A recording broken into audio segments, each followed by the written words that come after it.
deserted planet Earth's a rocket wagon train upon a journey. And what if aliens don't fight an actress named Sigourney? We're not a bunch of geeks who live in basements, sleep on futon's, but who wouldn't stream our podcast if we're calling it Space Croutons. It's an intergalactic, robot automatic, moon dust sporadic trip around the sun. It's a totally terrific, proven scientific, freaking fantastic phaser set to fun. It's Space Croutons. We think Get your spacesuit on. it's pink. We're triple Q, on that you can rely. And once you've tossed your Salad. in your flying saucer It's valid. to add Space Croutons for lunching with Lucy in the sky. With Neil Diamond. Lucy in the sky. I love Neil Diamond. Lucy in the sky. No, not Neil Diamond. With Space Croutons. Hey there, it's Curdy Clammerwood. Welcome to our latest installment of Space Croutons. We're going to get right to it because we have some breaking news and we just got to tell somebody.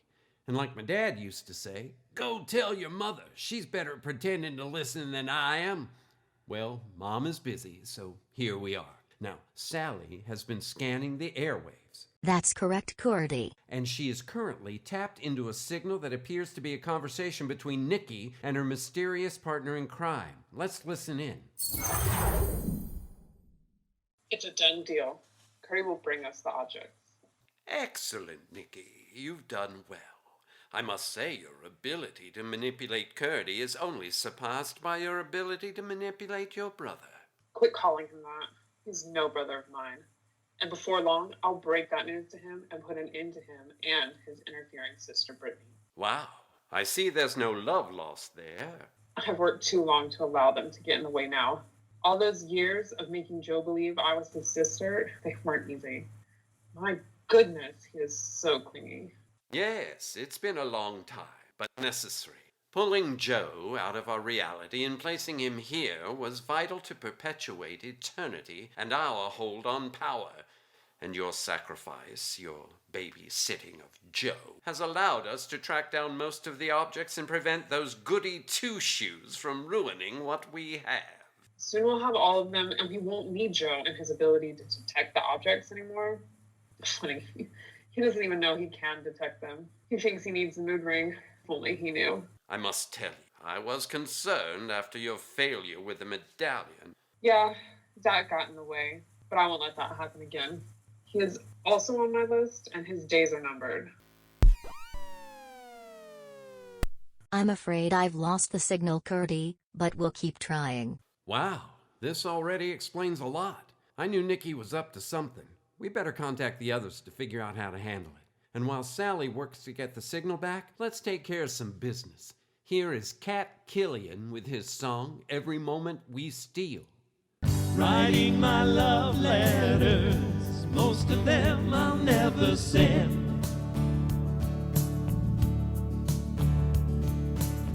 Waiting for love letters, and I'll wait until the end.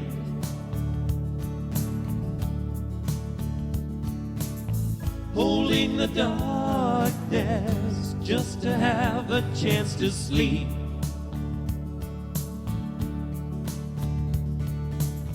Hugging the loneliness, the friend that I'll always keep. What the tongue fails to say, when the heart fails to heal, while the head starts to shake at the things that are real. Why the games that we play hide what we really feel, where we each try to fake every moment we steal. And we are back. Thanks, Kat, for those gems of wisdom from your musical vault. I have the signal again. So, the game is coming to an end. It's funny how valuable it's been to use our counterparts from the other side, much like a chess match. Sure, Brittany may have some suspicions about Nikki, but the other one? Not a clue. One pawn is in place, and she will have them in check before they even know it. And if they're smart enough to get out of it, I'm ready to sacrifice a piece or two, because I have another pawn ready to become a second queen, and then checkmate. Thankfully, they're oblivious regarding the music box and what the tune can do. I'm sorry, Curdy. It's gone. That's okay, Sally. Reach out to Brittany, Aiden, and Joe. And Dat, too, while you're at it. We need to run the board and keep Nikki from getting crowned. Correction, Curdy. Theirs was a chess analogy and you're talking about checkers. Maybe so, but at least I didn't use a reversey reference. Then we would all be confused. Now try the call. Connecting now. What's up, Curdy? We're still getting everything ready for the exchange with Nikki. Hold on just a moment. Sally is getting the others online. I now have Joe and Dat. I hope you've been listening. Sally intercepted a couple of communications between Nikki and the mysterious person she's working with. I bet I know who that is. Who, Joe? If I'm right, Nikki and I worked for him on the campaign, but he's disappeared. As it turned out, the name he was using was a fake. So I guess we could call him the running mate. I remember him. He's bad news. We'll need to be very careful with him. We'll need to be more than careful. Fair enough. I say we stick with our plan. Are you sure? It's our best chance at this point. Agreed. Check in later, everyone. Curdy, we have another caller. Is this Curdy Clammerwood? Balin Cheney here. I think you know who I am. Yes, you're Sheriff Marshall's grandson, the singer-songwriter. That's right. And you people stole my grandpa's two-headed quarter. Now, that's not exactly right, Balin. Come on. If you hadn't started this stupid podcast, no one would have ever known about my grandpa or the quarter. That woman and her stupid plant and those two other guys wouldn't have come to Wicker, and my grandpa would still be alive. Look, Balin, I'm sorry about your granddad. Him dying like that was terrible. But I couldn't have known that any of that was going to happen. And if Clarissa's story is accurate, well, then it was the quardacs coming in contact with each other that caused the explosion that hurt Sheriff Marshall. Balin, I'm also from Wicker. I would never have wished what happened on anyone, especially Sheriff Marshall. I knew him too. So that's it? I'm just supposed to accept your condolences and ride off into the sunset? My grandpa is gone and I don't even understand why. I have to do something. I understand, Balin. I'm in the exact same place. We are all trying to figure it out. Maybe if you help us, it might in some way honor your granddad. Help you how? I don't know. Oh, wait, you're a musician, right? Yeah?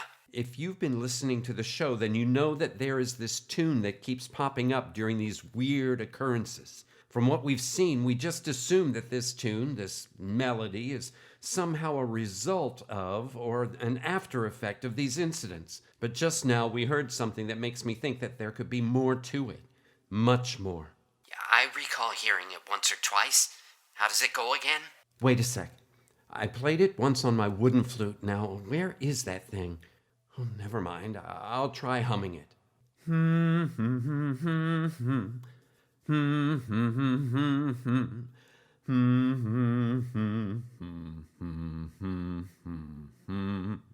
Okay, I think I got it.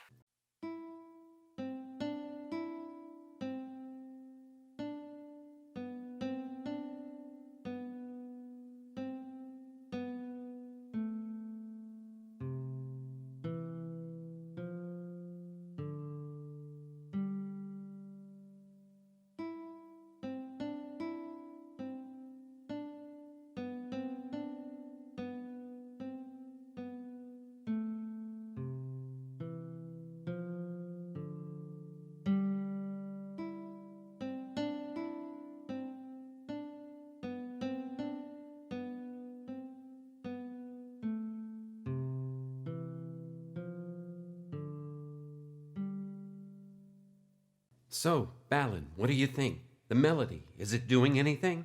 I don't know. I'll try again.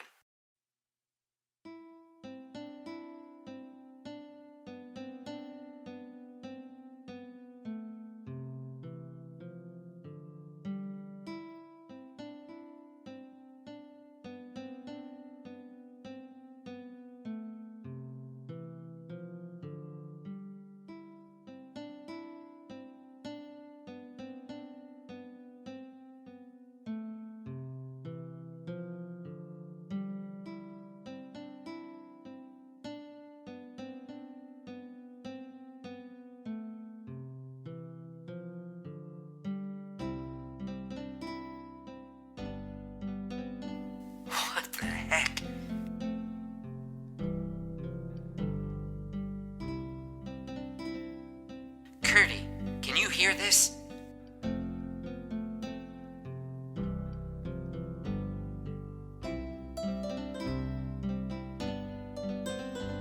It's growing. I'm not controlling it.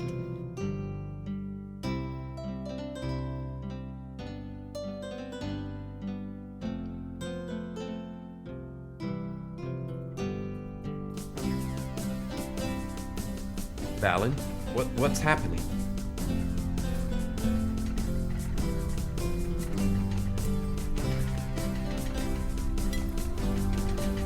Curdy, my guitar, it's burning. Can't see, too much light.